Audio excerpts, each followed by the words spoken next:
बघा रे, past continuous tense. ठीक आहे. पास्ट टेन्सचा हा आपला दुसरा प्रकार आहे. ठीक आहे.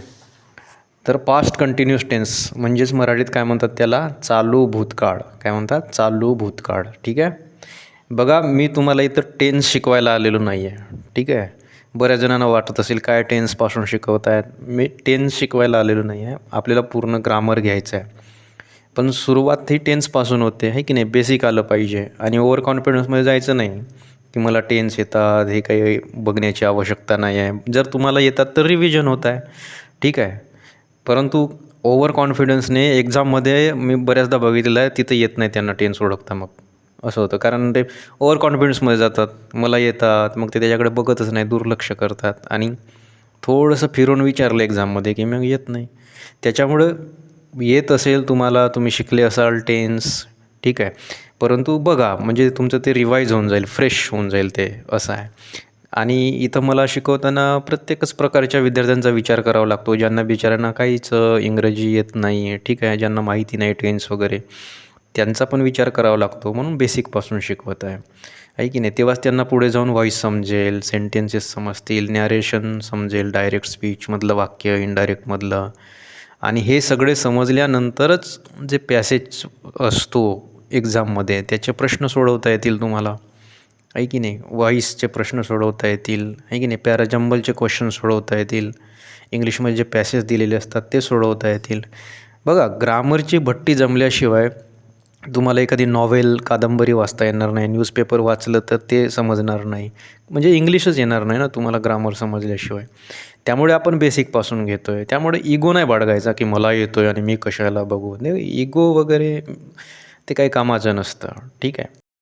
आता याचे एक्झाम्पल्स बघा. पास्ट कंटिन्युअस टेन्सचे ओळखणे एकदम सोपं आहे की नाही. कंटिन्युअस म्हटलं की आपल्याला माहीत आहे वर्बला काय लागलेला असतो, ING लागलेला असतो, तो कंटिन्युअस असतो. मग आता पास्ट कंटिन्युअस कसं ओळखायचं?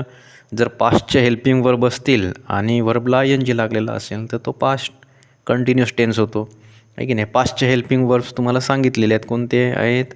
वॉज आणि वेअर, आहे की नाही. प्रेझेंटचे कोणते होते रे? एम, इज, आर, आहे की नाही. तर हे तुम्ही बघून घ्या, तुम्हाला पहिल्याच लेक्चरला मी लिहून दिले होते हेल्पिंग वर्ब्स, प्रेझेंटचे, पास्टचे आणि फ्युचरचे. ते त्यासाठीच तेव्हा तुम्हाला म्हटलं होतं की नीट करा म्हणून. बघा, इथं जे तुम्हाला नोट्स दिले जातात ते एकदम शॉर्ट असतात. शॉर्ट आहेत पण खूप महत्त्वाचे आहेत. त्यामुळे ते थोडेसेच असतात, एका दिवसामध्ये 1 पेज 2 पेज एवढेच असतात. पण ते तुम्ही व्यवस्थित करा, एकदम परफेक्ट करून टाका, ते पाठ करून टाका, रोज बघा त्याला. त्यामुळे तुम्हाला हे माहीतच पाहिजे, प्रेझेंटचे हेल्पिंग वर्ब, पास्टचे हेल्पिंग वर्ब्स आणि फ्युचरचे, आहे की नाही. तर हा पास्ट कंटिन्युअस टेन्स आहे. मग इथे पास्टचा हेल्पिंग वर्ब येईल आणि वर्बला काय लागलं असेल, ING. त्यामुळे ओळखणं तर खूप सोपं आहे.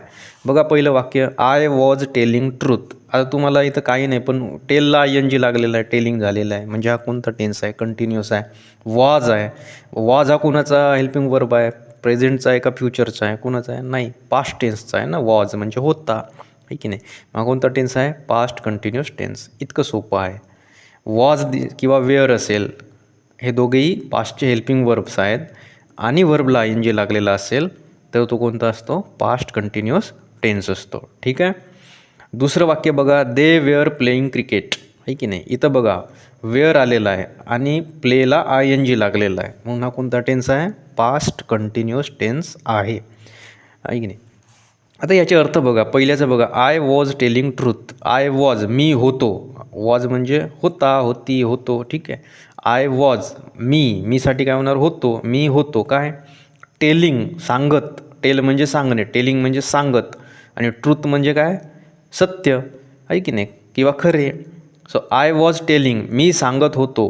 ट्रूथ काय? सत्य. मग याचं मराठीत काय होणार? मी सत्य सांगत होतो, आहे की नाही, किंवा मी खरी गोष्ट सांगत होतो, किंवा मी खरे सांगत होतो, असं त्याचा अर्थ होणार, आहे की नाही. They were playing cricket. हे जर बघा, दे वेअर, ते होते. प्लेईंग म्हणजे काय? खेळत. प्ले म्हणजे खेळणे. प्लेईंग म्हणजे क्रिया चालू आहे, खेळत, आहे की नाही. ING लागला तर ती क्रिया चालू आहे, असं त्याचा अर्थ होतो. म्हणजे प्ले म्हणजे खेळणे, मग प्लेईंग म्हणजे काय? खेळत. दे वेअर प्लेईंग, ते खेळत होते. काय? क्रिकेट. मग मराठीत काय होणार? ते क्रिकेट खेळत होते, आहे की नाही. ते क्रिकेट खेळत होते. ज्यांना माहीत नव्हतं, ज्यांच्यासाठी नवीन आहे, त्यांनी लिहून घ्या ते वाक्याच्या खाली. हां, काही कमी मानायचं नाही रे, काही नाही. प्रत्येक गोष्ट माणूस कधी ना कधी शिकत असतो. आणि दुसरा खूप इंग्लिश बोलतोय म्हणजे खूप भारी काहीतरी आहे असला असं काही नसतं. ते जेवढं शो ऑफ करतात ना, काही नसतं ते. म्हणून शिकायला लाजायचं नाही. जर आपल्याला नाही येत तर नाही येत. आतापर्यंत येत नव्हतं, आता आपण शिकू. 2024 चला गया, 2025 आने वाला है और अपना 2025 आज तक से सबसे जुदा, सबसे अलग होने वाला है. हम बदलने वाले हैं. तिसरं बघा, she was writing answer. She was writing answer आहे की नाही. आय एन जी लागलेला आहे म्हणजे कंटिन्यूअस आहे. वॉज आहे म्हणजे पास्ट आहे, म्हणजे हा कोणता टेन्स आहे, पास्ट कंटिन्यूअस टेन्स आहे. आता शी वॉज रायटिंग आन्सर. शी म्हणजे ती, वॉज म्हणजे होती आहे की नाही. ती होती काय, रायटिंग म्हणजे काय, लिहत आहे की नाही. राईट म्हणजे लिहिणे, आय एन जी लागलं तर क्रिया चालू. तर शी वॉज रायटिंग म्हणजे काय, ती होती लिहत काय, आन्सर म्हणजे काय, उत्तर. तर ती होती लिहत उत्तर. याचं व्यवस्थित मराठीत काय होईल, ती उत्तर लिहत होती. चौथं बघा, Ramesh was dancing on stage आहे की नाही. आता डान्सिंग, डान्सला आय एन जी लागलेला आहे, वॉज आहे, मग पास्ट कंटिन्यूअस आहे की नाही. पास्टचा हेल्पिंग वर्ब आहे आणि आय एन जी आहे. आता याचा अर्थ बघा, रमेश वॉज, वॉज म्हणजे होता, डान्सिंग म्हणजे नाचत, कुठे, ऑन स्टेज. मग काय, रमेश स्टेजवर नाचत होता आहे की नाही. पाचवं बघा, रमेश अँड सुरेश वेअर. बघा इथं बघा रे, आता रमेश होता तर फक्त वॉज आला होता, पण रमेश अँड सुरेश म्हणजे काय, अनेक आहेत ना, एकापेक्षा जास्त आहेत, म्हणून त्यांच्यासाठी काय आलेलं आहे आता, वेअर हा हेल्पिंग वर्ब आलेला आहे. होते, वॉज म्हणजे होता आणि वेअर म्हणजे होते किंवा होत्या, ठीक आहे, अनेक वचन, ठीक आहे. आणि वॉकिंग आहे ना, आय एन जी लागलेलं आहे, म्हणजे वेअर म्हणजे होते आणि आय एन जी आहे, म्हणजे हा कोणता टेन्स आहे, पास्टचा हेल्पिंग वर्ब आहे आणि आय एन जी आहे, म्हणजे पास्ट कंटिन्यूअस टेन्स आहे. कोणता टेन्स आहे, पास्ट कंटिन्यूअस टेन्स आहे. जर आय एन जी वर्बला लागलेला असेल तर तो कंटिन्यूअस आहे.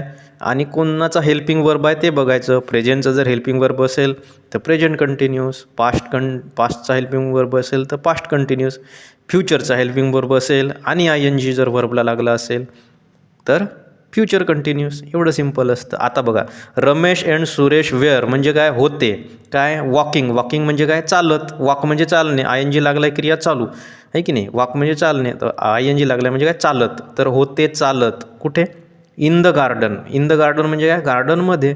मग काय होणार याचा अर्थ, रमेश अँड सुरेश होते चालत गार्डनमध्ये. मग याचं मराठी काय होणार, रमेश आणि सुरेश, गार्डन म्हणजे काय, बगीचा. हां, तर रमेश आणि सुरेश बगीच्यामध्ये चालत होते, असा त्याचा काय होणार मराठीमध्ये अर्थ होईल, आहे की नाही.